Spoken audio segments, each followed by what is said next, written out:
आप जानते हो कि जब किसी के माइंड और जीभ का कनेक्शन बहुत ही ज्यादा स्ट्रॉन्ग बन जाता है तो ऐसा इंसान बहुत सी मुसीबतों में जाने अनजाने ही फंस जाता है।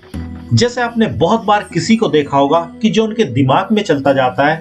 वो वैसा वैसा ही बोलते भी जाते हैं। और कुछ लोग तो इतने कमाल के होते हैं कि उनके आसपास कोई भी नहीं होता है फिर भी वे खुद पे खुद ही बड़बड़ाते रहते हैं, क्योंकि उनका माइंड और टंग का कनेक्शन इस कदर जुड़ जाता है कि वे अपनी मानसिक कन्वर्सेशन को बिल्कुल भी कंट्रोल नहीं कर पाते हैं और जो मर्जी बड़बड़ाते ही रहते हैं। ठीक ऐसे ही कोई जो किसी के बारे में सोचता जाता है वो वैसा ही बोलता जाता है,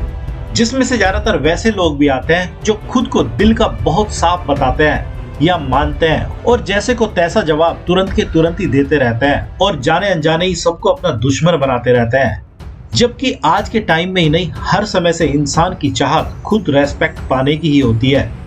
लेकिन यह मामला बहुत हद तक गिव एंड टेक पर ही डिपेंड करता है। लेकिन वो लोग इसको सही से फॉलो नहीं कर पाते हैं जिनका माइंड और टंग का कनेक्शन कुछ ज्यादा ही स्ट्रॉन्ग होता है,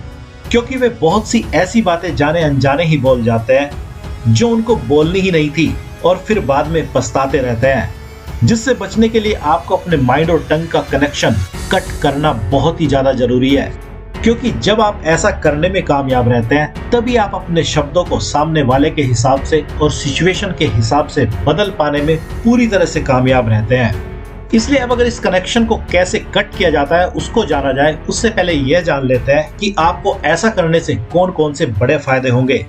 जिसमें से अगर पहले बड़े फायदे की बात करें तो जैसे ही किसी के माइंड का कनेक्शन उसकी टंग से कट जाता है तो वह सही मायने में खुद को शांत रखने में पूरी तरह से कामयाब हो जाता है, जिसकी वजह से वह अपने फोकस को जब मर्जी चाहे जिस चीज पर फोकस करने में भी कामयाब रहता है। और अब ऐसा इंसान सिचुएशन के हिसाब से अपनी बातों को और अपने शब्दों को चेंज कर पाने में पूरी तरह से कामयाब रहता है और इसी खासियत की वजह से ही वह जिस मर्जी इंसान पर बिल्कुल वैसा ही प्रभाव डालने में पूरी तरह से कामयाब रहता है जैसा वह सामने वाले को फील कराना चाहता है, वो भी बिना आक्रामक शब्दों का यूज किए। और अब अगर दूसरे बड़े फायदे की बात करें तो अगर आपको लगता है कि आपके दिमाग में बहुत ही कम क्रिएटिव आइडियाज आते हैं तो इसकी वजह भी ज्यादातर ज्यादा बोलना ही होता है, क्योंकि जरूरत से ज्यादा बोलने में भी बॉडी की वो एनर्जी खर्च हो जाती है जो आपको क्रिएटिव बना सकती थी और आपको बहुत से नए आइडियाज दे सकती थी।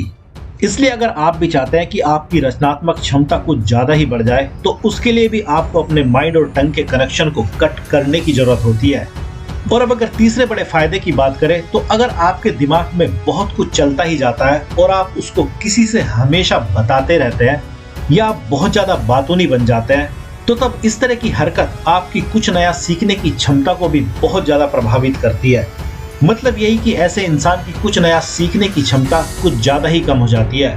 और वह बस उन सीखी सिखाई बातों को ही दोहराता रहता है जो उसने कभी चुप रहकर सीखी थी। इसलिए अगर आपको भी लगता है कि आपको कुछ नया सीखने का मन ही नहीं करता है तो एक बार चेक कीजिए कि कहीं आप ज्यादा बोलने के या ज्यादा बात करने के तो शिकार नहीं है।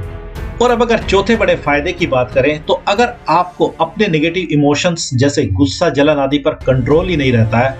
और आप चाहकर भी अपने इन इमोशंस को झेलने पर ना चाहते हुए भी मजबूर ही रहते हैं तो यही इमोशंस बॉडी में ज्यादा बढ़कर नींद और पेशेंस को खत्म कर देते हैं, क्योंकि जब आप सोना चाहते हो तो उस टाइम भी ये मानसिक बातें दिमाग में चलती ही रहती है और आपको कुछ ना कुछ बोलने के लिए मजबूर करती ही रहती है। और अगर जब किसी पर गुस्सा आदि आ रहा होता है तो इंसान कभी मनी मन तो कभी बोलकर इसको जाहिर करता ही रहता है, जिससे उसके पेशेंस रखने की क्षमता भी कम ही होती जाती है और वह ना चाहते हुए भी बिना किसी बात के परेशान होता रहता है। इसलिए अब अगर इस माइंड और जीभ के कनेक्शन को कट करने की ट्रिक की बात की जाए तो इसके लिए जो सबसे बेहतर दो तरीके हैं आप उनको यूज कर सकते हैं, जिसमें से पहला तो यही है कि आप खुद से कोई पूरा दिन या कुछ घंटे सेट कर सकते हैं जब आप ना तो किसी से बातें करेंगे और ना ही खुद से ही कोई ऐसी बात करेंगे जिसमें कि आपकी जीभ का यूज बोलने के लिए हो सके। और जब आप ऐसा करोगे तो आप पाएंगे कि कुछ ही दिनों में आप अपनी जीभ को कुछ भी अचानक से बोल जाने से पहले रोक पाओगे, क्योंकि आपकी चेतना आपको ऐसा करने से रोक लेगी और आप उन सारी बातों से जानबूझकर ही बच जाएंगे जो ज्यादा या फालतू बोलने से किसी के साथ घटित होती है।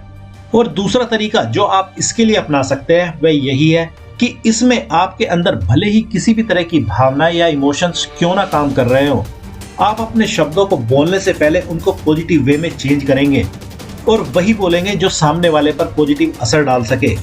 जो कि एक ही दिन में पूरी तरह से संभव नहीं हो पाएगा, लेकिन कुछ दिनों की प्रैक्टिस के बाद आप इसको सही से कर पाने में पूरी तरह से कामयाब रहेंगे। और अगर आप ऐसा कर पाए तो आप पाएंगे कि आपके माइंड और टंग का कनेक्शन रोबोटिक नहीं रहेगा, बल्कि आप जो भी बोलेंगे एक तो वह बहुत ही ज्यादा प्रभावशाली भी होगा और साथ ही आपका अपने माइंड पर बहुत हद तक कंट्रोल भी बड़ी ही आसानी से हो जाएगा, जो कि इस दुनिया की सबसे बड़ी मास्टरी कही जाती है।